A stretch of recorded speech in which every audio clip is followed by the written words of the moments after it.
What's going on, everybody? Welcome into episode 11 of To the Show We Go, featuring Ed Han and myself, Andrew Parker. If you didn't get a chance to check out episode 10, we had, I don't even know how to describe him. He's a fan favorite. He's a former Red Sox, current Nesson and WEI contributor. I believe it's living legend. Living Living legend is the term legend. you're There you looking go. for. Lou Merloni. So if you didn't get a chance to check that one out, Lou's got the voice of an angel. I absolutely love listening to him and on the radio and everything, call games. But today we actually have one of the more interesting guys that we've talked to player wise. We have Bradley Blalock. Blalock, if you kind of were like, okay, I know this name from this past year, he was involved in a trade. So Bradley, just wanted to ask you, like, how's your off season been going? Oh, it's good. I wouldn't really say I've had an off season yet. I've been in Arizona since the season ended, 2 weeks. With 2 weeks left in the season, I had like a little oblique injury, so they just sent me out here just to get that over that, and then I threw in 2 games in instructs, and then now just out here at a strength camp. So here till November 17th. Oh man. I definitely want to get into more of like the trade aspect later on, because I know that was obviously like pretty big news for you this year. But I kind of wanted to talk about, obviously you just kind of gave a little spoiler to like the end of your season there. But looking back at this past year, like what would you describe your 2023 season as, like if you had to label it as something? I'd say maybe like a blessing in disguise, just because I came in a couple months, like a little later from spring training. Went through extended because I was rehabbing TJ. But once I got activated and once I hit the road to Salem and then to Greenville, I was locked in and ready to go. Yeah, I mean, you absolutely killed it in Greenville. It really seemed like the whole rotation there was just firing on all cylinders that whole season, and Greenville ended up winning their league championship. Did you follow that at all when it was going on? Yeah, for sure. I had to follow those guys since I played with them for the majority of this year. Kept in touch with some of them, and it was definitely fun to watch them win it all. What made that group special?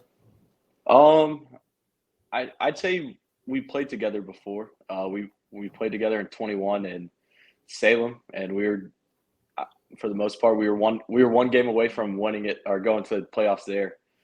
Came down to the last game, but we didn't make it. And these guys have put in a lot of work over the past 2 years, and I've seen it firsthand. And it's good they got to win or go to the playoffs and then win it all. What was that like for you, I guess, coming back this year? And I know Ed kind of mentioned it, but you pretty much dominated when you got back to Salem. And then obviously you got bumped up to Greenville and you put up great numbers as well. But what was that like for a mindset wise? You're like, okay, like I'm back doing this and I can do it. Yeah. Really, it was an extended. I was facing a couple guys a lot, Tyler Esplin, and we always had like a little head-to-head competition going on whenever I'd face them. But just like having the people behind me, like staff-wise, that knew I could do it and believed in me. And we worked on the little things to get those adjusted over the process of TJ. And then once I was able to throw in games, we kind of saw how it came to life and just trusted the process and kept my routine the same pretty much all year and was able to produce. Yeah, I know that the recovery time from Tommy John is different for everybody. And I remember talking to Hunter Dobbins last year about his recovery from it. It seemed like a couple months in, started feeling a bit of fatigue. But you mentioned an oblique injury. Did you find that your arm was starting to tire down as well, or like how did the rehab process kind of end for you this year? Yeah, I didn't really feel fatigued. Kind of had to adjust my routines a little bit from Greenville to when I got to Wisconsin, which is the Timber Rattlers, which is the high A for the Brewers. Just because I wasn't put in front of a couple things that I had with the Red Sox, it just kind of had to adjust to what I've had available to use. But I got those things that I had with the Red Sox, so now I have those, and I can kind of go and get back onto my normal routine. But yeah, I didn't feel tired or anything. Just kind of happened in one game. I got 2 outs and felt a little tightness in my oblique, and I was like, I need to call a trainer out just because I've had an injury before, and I know I'd rather call him out than try and push through and be healthy for whenever my next time on the mound is. And you mentioned earlier that you're in Arizona right now, and I know obviously you haven't been through your first spring training in Arizona, but is it a lot different than obviously like when you were rehabbing with the Red Sox? You were in Fort Myers, you were in Florida side, and now you're over in Arizona. Like, how different is that for you?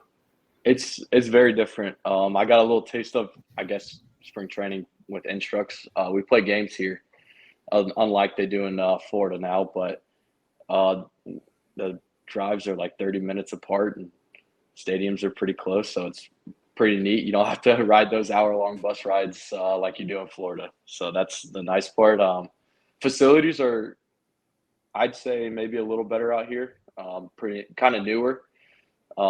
Definitely the Brewers is because it was built in 2019, but just coming from Florida or having what I had in Florida and then coming here, I wouldn't say it's too much different. There's a couple little things, but not too much.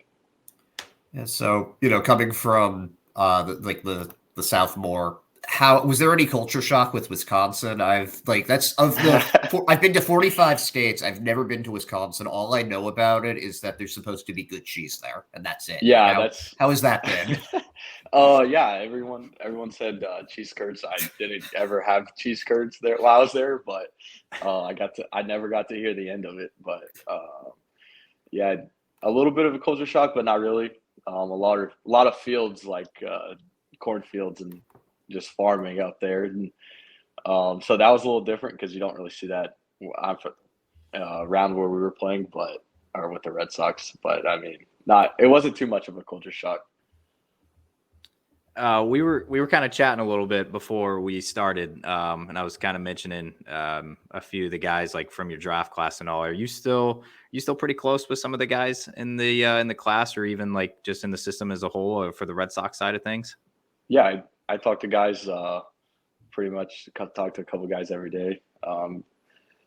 But yes, I'm close to the guys in my class, and luckily I got to go out to Glendale to see the Red Sox guys play last Thursday night, so that was pretty cool. And just seeing them and seeing their smiles on their face and smiles on my face, because that's the first time I've seen them since I got traded. Ed, I don't know if you got anything to follow up there. Well, so I have a question, but I talked to Bradley about the trade a while back, like right after it happened. So I was waiting on you to ask about that.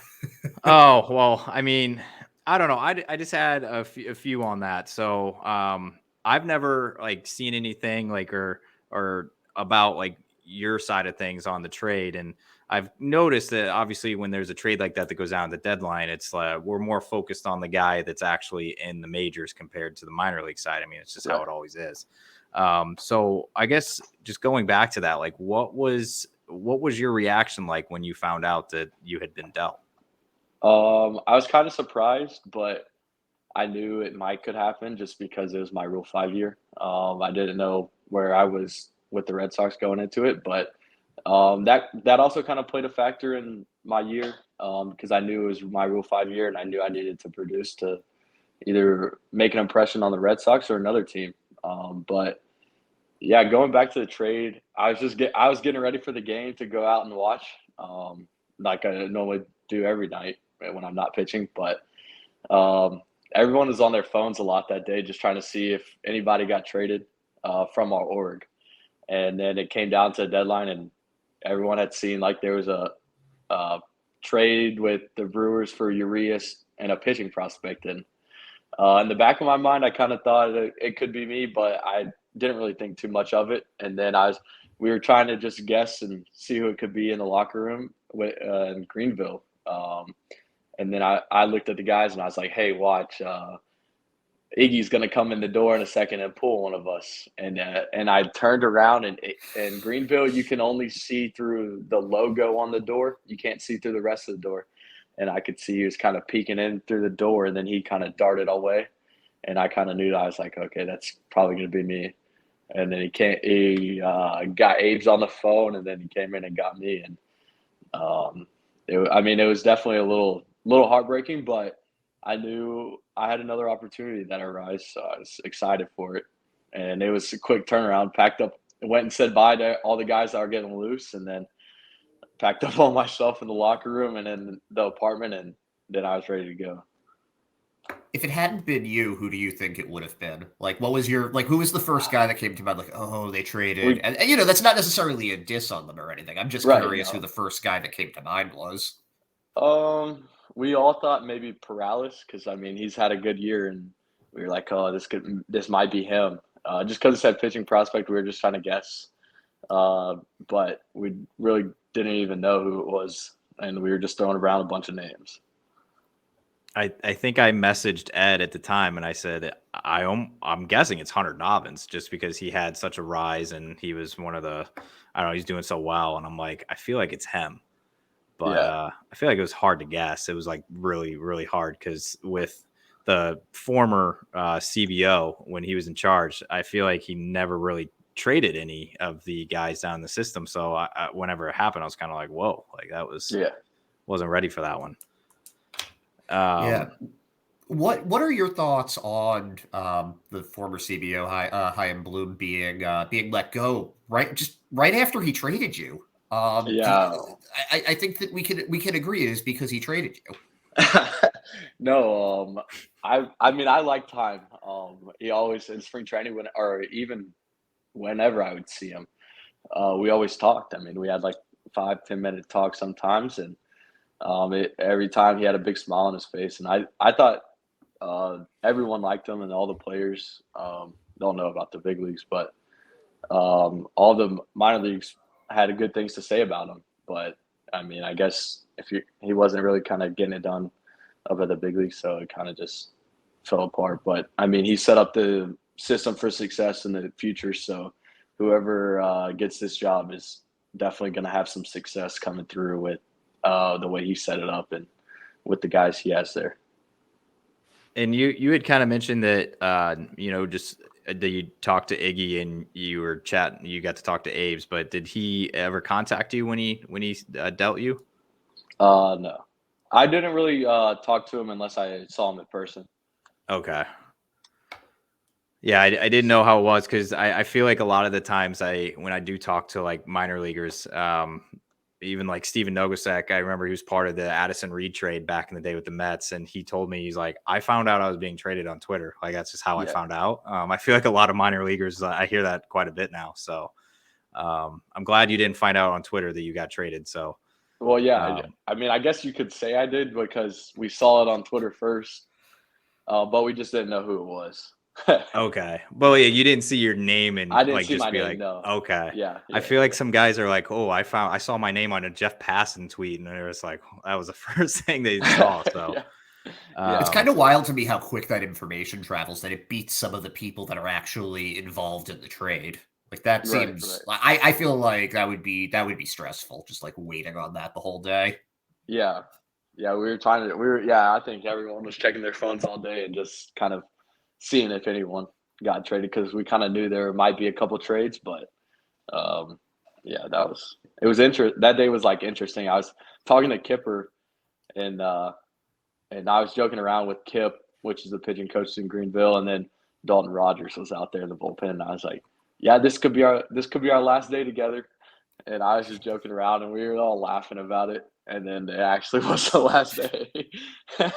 Oh man. I was gonna lead into, do you know by chance, like, if you will be getting a ring from Greenville? I will. So that's okay. Are you looking forward to that? Yes. I was excited to get that text from the GM there, Eric. So that was pretty cool. Yeah, no, I follow him on Twitter, by the way. Eric is probably one of the more, well, he's a very passionate Philly Philly guy. I know that Yeah. he Yeah. bleeds like Eagles and Phillies, but he's pretty cool guy to be the GM of a team. So No, um, yeah. He's all the players like him, and he's there for the players. So that's pretty cool. My first start, I actually had it in Greenville. I texted him and I was like, "Hey, is there any way I could get like 20 tickets?" Because I was like, I'm only an hour and a half away from there. That's where I grew up, and there's so many people coming. He was like, "Of course." So I kind of hooked it up for the players whenever they needed it. That's awesome to hear. What are your plans for the off season? Are you because you're in Arizona now, you're rehabbing, but do you have any plans to play anywhere? Or are you just going to be like rebuilding your strength? Like what are you going to be up to? Yeah, I'm actually cleared from rehab, so I'm all done with there. We just got a strength camp going on but we have about 20 guys here. But I'll probably just go home and do all my stuff there, and then be ready for next year. Speaking of home, I wanted to ask you about Georgia. So I saw that you were I think you were a Kennesaw State Yep. commit, and I know there was another guy that just came up recently that's now playing in the NLCS, Brandon Marsh, that is from the Beaufort area, and Yep. very familiar with that area, but. Um, what was it like, I guess, playing high school baseball down in Georgia? Because now that I've gotten to do this for a little bit, we've been talking to a lot of Jersey guys, and apparently there is just like a million New Jersey dudes in the Red Sox system now. Right. And they're all telling me that baseball is just booming in New Jersey, but I'm just like, it's not Texas, it's not Georgia. Like, No, let's yeah. let's get real. Yeah. Yeah, I mean, it's definitely fun. You're always playing against a top tier guy. I mean, there might be one or two on each team, but you got those Bufords and Parkview's that always have good guys. And when I played, I played travel ball with all those guys. So whenever we'd play each other, it was always a battle, but it was always fun. There's talent everywhere in Georgia, and I actually got to a couple years, like my first and second off season, and then third off, a couple of off seasons. I've got to be around Brennan Marsh, and he's a cool guy. He didn't have the long hair back then, though. No, he's a crazy guy. Yeah. I've gotten to be around him a little bit too, because I got family in Beaufort, and Okay. it's he's crazy. I met him when he was a senior in high school, and I think he had just as much energy as he does now. That when I was watching a video of him like popping champagne in the Phillies clubhouse, Right. like the guy has not changed at all, and No. I kind of love that. So No, yeah, I actually grew up like 20 minutes from Beaufort. I went to Grayson High School, okay. so And it's like 20 minutes away. 30. I'd say probably like closer to 30 minutes. yeah, I always tell people when they ask, I'm just like, okay, there's a big lake called Lake Lanier right there, and it's Yeah. actually where the show Ozark was filmed. It wasn't even filmed in the Ozarks, which Right. people are just like, why the heck not? And I'm just like, well, it's a nice lake, just a lot of people die out there, so it's a Yes. little crazy. It's like Yeah. Ed, you have no idea, man. What do you mean? Like A lot of people, you're just casually dropping that? What does that mean? A lot of people A die lot of out people, there. yeah, drown. They drown. Like it the was, water, man. yeah. There's like supposedly it's like man-made, and there's like a city under it, and if people drown all the time in there, and they think they just go down there. Go down to the city. Is it one of those? No, that's like in Utah where like there was that like the lake with the brain eating amoebas that like killed a few people. But okay, so I'm thinking of something different. But Yeah, that's I still, don't. People are just drowning in that lake. It's not like things are eating their brains. It's just that Yeah. like people like it's like every summer, like a lot of people There's so die. It's many like people. Yeah. it's crazy, man. It's like at this point I though, it's shouldn't be actually like kind laughing. of Sorry. scary. Yeah, I mean it's interesting, but I feel like every time I hear like when I first went down there, I remember I was always told like don't go in the water there. It's just a known Yeah. thing. But I used to um, go like tubing behind a boat there a couple of times with one of my friends from high school, but I haven't been since. So oh man. Well, I don't want to keep dwelling on Lake Lanier because it's kind of yeah. depressing. So sorry about that. I did want to kind of talk about. So you were in the Red Sox system since 2019. And you got a chance to play a little bit in Salem and in Greenville. How was your experience, I guess, playing in a town like Salem? I hear a lot of mixed feelings on it just because it's out in the middle of nowhere. But how was your experience there? I mean, I liked it. I was there in 2021 for the full year, and that's before I got hurt. We won a lot of games, and it was a good coaching staff, but the players wanted to be there. The clubby, always a good time with the clubby there. He takes care of his guys, so that's a good thing. Um, I'd say this year I kind of wanted to get in and out of there just because I already played there. And then when I got to Greenville, it was on a whole nother level than Salem because they just had redone the clubhouse, the weight room, everything in the clubhouse. So it was pretty cool going there and going into a new facility that was just remodeled.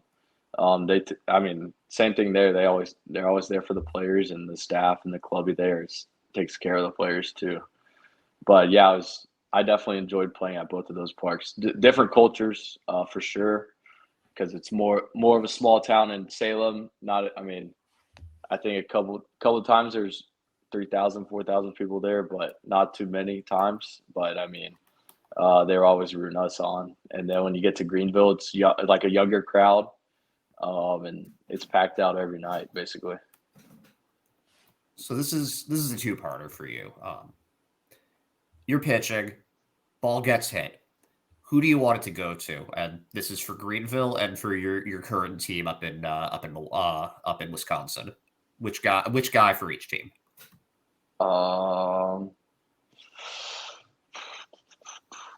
Greenville. I mean, I'd have to say I would want to fly ball to Roman Anthony. Good guy. I mean, he's going to go make plays. Also, I'd say Tyler Miller. Tyler Miller saved me on a couple of plays this year. He made a couple of diving catches. So, and you're the second person to say Miller. That's what Nathan Landry said it too. Yeah, he made a couple of good plays to me that saved a couple of innings from getting big. And I think I still owe him a little steak dinner, so maybe one time I'll catch up with him. But here, I mean, everyone was good here. I don't know. Center field was Joe Gray Jr., 2018 draft, but I guess I'd have to say him because I like fly balls sometimes. But I mean, any ball on the ground in the infield, guys are making plays, so that's always good. Robert Moore, he played at Arkansas. He's pretty good defensive guy. So I feel like we're gonna have to get Tyler Miller on because, like we said, Nathan Landry was like praising this guy, and I'm just like, I haven't really heard him like being like this like defensive, just like all Gold Glove guy. But yeah, he's supposed to be bat first. Like, what's going on here? This is 2 for. It's a coincidence right now, but if it's 3, if the next person we ask that to says Tyler Miller, there's something going on with his glove then. Yeah, I mean, he made a couple diving catches in left center for me. So, I mean, he played some good third, too, or first base whenever he was there. So, he's played good all around whenever I was down there pitching. Interesting. Yeah, that's weird. So how was we were kind of talking about, we were talking to Nathan Landry about it as well. And we kind of mentioned to it that, just being part of that team, but whenever you were there in Greenville, did you sense that that team was going to go on and win a championship? Like, was it really that good? Was the clubhouse like that, like crazy? Like, was there anything that stuck out to you, like when you were there? Yeah. I mean, I feel like I was there the last week of the first half. So whenever they clinched, we lost all those games. But I mean, Iggy would come in and be like, "Hey, don't hang your heads. Like, let's go. We got some more games to play." So just having the manager support your team and just tell you, "Hey, let's get after it the next day." Definitely it plays a big role. All the pitchers everyone I'd say held each other accountable. There wasn't any guys really throwing bats or anything whenever they get out or whenever they go cold. I mean, we always had a good time. We always laughed. Guys picked each other up. And so when I was there, I could feel like this was definitely a championship caliber team. We just had to they had to put those pieces together at the end of the year. Especially like after the second half, we kind of lost a little bit. So, I mean, they put those pieces together and pulled away with it at the end. Speaking of championship caliber teams, you've been following the MLB postseason. Yeah. Who do you got? You don't have to predict for the World Series, but who do you think is going to win their respective matchups right now? I think the Rangers will beat the Astros, which hopefully happens. But I don't know. I think the Diamondbacks and the Phillies is going to come down to the wire. The Diamondbacks have been hot lately. I mean, last night they put up 3, even like after the Phillies scored 5. So I mean, that kind of shows they're not out of it. I'd hope the Diamondbacks wins that series, just coming from Atlanta.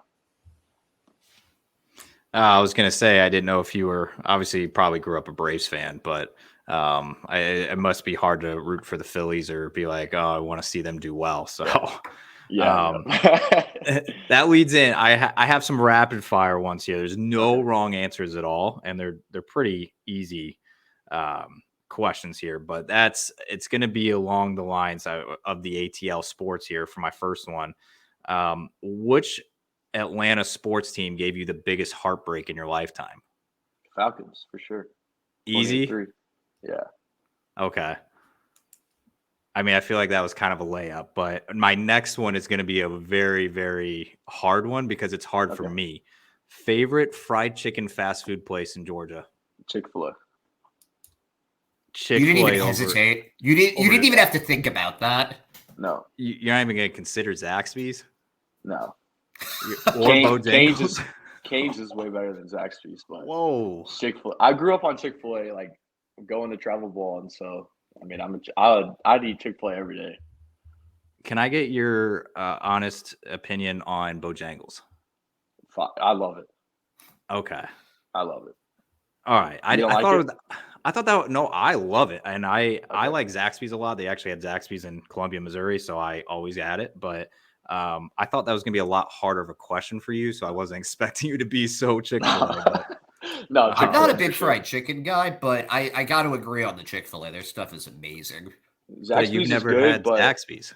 I think Cane's is better than Zaxby's. All right.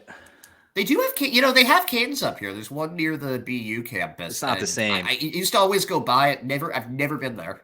Never been there. I promise you it's not the same because I've been to a Zaxby's in the state of Georgia and I've been to a Zaxby's in the state of Missouri. And for some reason, the state of Georgia just tastes better because it's in the South. Like, I don't know. It's same with Cane's. They have Cane's in Boston and it's just not the same. I like it. It's just not the same. All right. So my next question, it's going to depend on something. Are you a University of Georgia fan? Yes, I am. All right. So go Dogs. That's my question. Are they set up to win a championship this year? I don't know. I mean, I'd say it depends on how hot they come out of those games. Okay. So when they played Auburn, I was telling all my guys here, I was like, if Georgia comes out hot, it's a blowout. But if Georgia doesn't score first, it's going to be a close game. And it was a close game. And then I told them against Kentucky, if they come out high, it's going to be a blowout. And it was a blowout. Well, Go ahead. I was going to say it leads to my next question because it was kind of a two-parter on UGA. Is Carson Beck the guy? Yeah. He's played good. I mean, hopefully he plays good. Continues to play good. Actually, I went home this weekend for a little visit, and I saw him out after the Vandy game, so that's pretty cool. But you saw Carson Beck? Yeah. I don't know him. I know a couple other guys. Okay. So, like, I know they have like a little punt returner, Mekhi Muse. He's like he's been everywhere. They call his nickname's like Waffle House or something like that. Okay. And, but yeah, I think they have a good chance. They'll have Brock Bowers back for that SEC championship game against probably LSU, and then go from there. If Georgia makes the SEC championship game, they should. Mizzou is 6-1 right now. So. Oh my goodness, Mizzou can't handle the pressure. Hey, the backup quarterback he went to Collins Hill, which is it's close to Buford. Okay. You're talking about for UGA, right? No, for Missouri. Oh, Sam Horn. Sam Horn. His Yeah. brother was at Kennesaw State too, so I got to meet him. I know both of them. I met both of them. I was gonna say Sam Horn. Going into this year, they were saying that he could be the starter. Obviously, Brady Cooks outplayed him, but it is pretty cool that you have a guy that's a pitcher on the baseball team that's throwing like 98, and then he can go out there and almost win a starting quarterback job. So I'm a big fan of Sam Horn. And Missouri got a transfer in Jake Garcia from Miami, quarterback. Yeah, he went to my high school, or he transferred to my high school after COVID because whatever. There's a long story. California wasn't having a season, and then he went down to another school and got denied eligibility, and then he went to my school in the same state and got eligible, and we won a state championship. Got a lot of Mizzou connections over there. I wasn't planning on talking about Mizzou for about like 8 minutes on here, but no, that's cool. Well, that was it. I thought the chicken thing was going to go way differently just because I know a lot of people down there love their Bojangles. They love their Zaxby's, and that's where I was always took. And I was like, hey, Zaxby's is a thing, but you were just very Chick-fil-A. So, I mean, Zaxby's is good, but it's just not good where I wouldn't eat it all the time. I'd rather. I'm not going to tell my fiance that because I'm taking her for the first time next year when we go down to a wedding. So I'm not going to tell her anything bad about it because I told her it was like the greatest thing ever. So yeah. Just tell her I said Zaxby's is good. It's my second. I'll just say it's my second one. All right. Second favorite.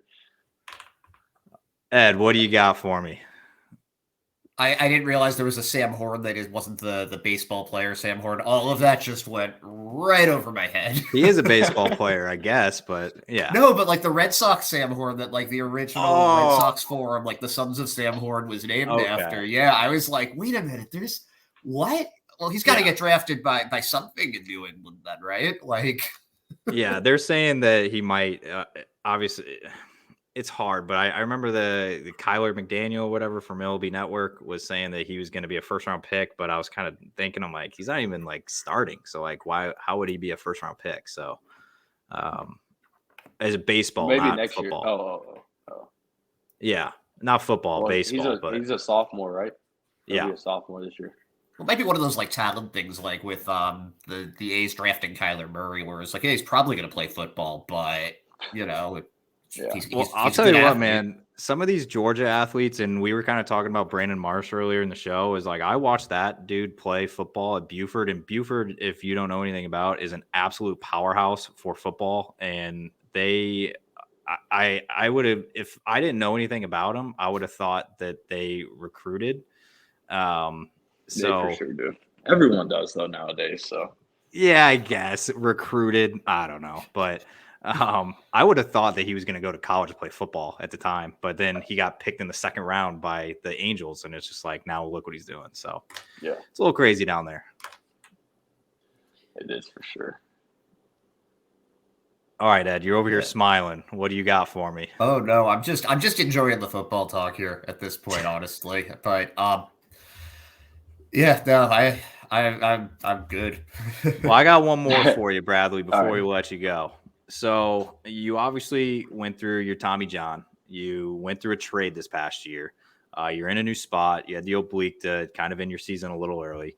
I don't know if you're a goals guy or not. What do you have? Like what? So if you looked it back, if it was October 17th of 2024 next year, and you looked back, what kind of things would you like yourself to accomplish next season? I don't know. I'd say hopefully make it to the big leagues. I mean, that's everyone's goal, but I guess coming up here soon, we'll find out if I make the Brewers 40-man or not with the Rule 5 draft coming up. But, yeah, I mean, have a full healthy season really is kind of a goal, big goal.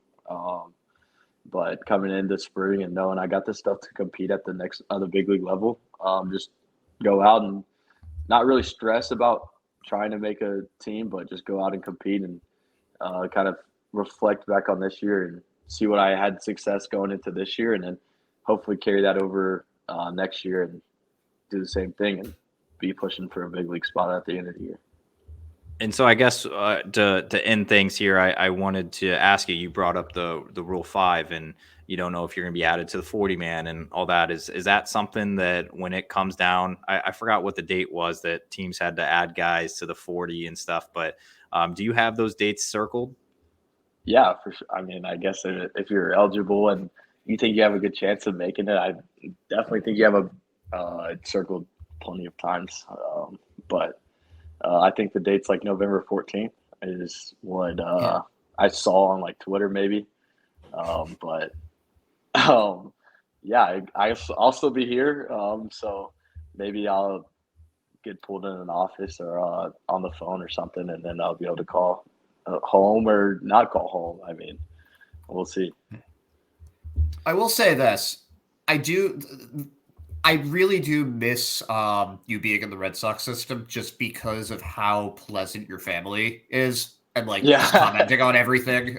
They would always retweet and like stuff and like just they just seem like a really great group of people, and it's always really cool to see like, oh, the family is like rooting for them here and they're really following this, and this is, you know, like it might seem it's everything for them, and that's I don't know, like that it makes you want you to succeed even more just to see them react to it. Yeah, they have the best interest for me and especially my brother. My brother's a senior in high school and he plays basketball, so they're kind of retweeting and doing the same thing for him. And hopefully, he plays good this year and kind of can get a scholarship somewhere to go and play. But yeah, they like to come out and come watch some games throughout the year, and they're fortunate enough to do that. But yeah, they have their best interest for both me and my brother. So was that your mom, by the way, that I think tweeted at Ed after you got traded? And I think somebody thanked him. Like, thank you for always talking highly of Bradley. Like, yeah. Okay. I think it was my mom. We were actually talking about it this past weekend when I was there. I was like, yeah, doing an interview with Ed. And she's like, oh, I liked him. I thanked him or whatever. So. Well, that's good. That's really nice to hear. That's very nice to hear. That just made my day. I don't know why I remembered that, but I did, because I was like, somebody just thanked Ed for like being nice, like a player's family just thanked him. So I thought it was really funny. But all right, well, Bradley, we appreciate it, and you've been on here for 38 minutes, and we appreciate the time, and best of luck going forward this off season, and once you do get to an off season. And then obviously next year as you're starting your first year in the Brewers org. But thank you for the time. Yeah, thanks for having me on. It's always a blast. Hell yeah. See you next time, man.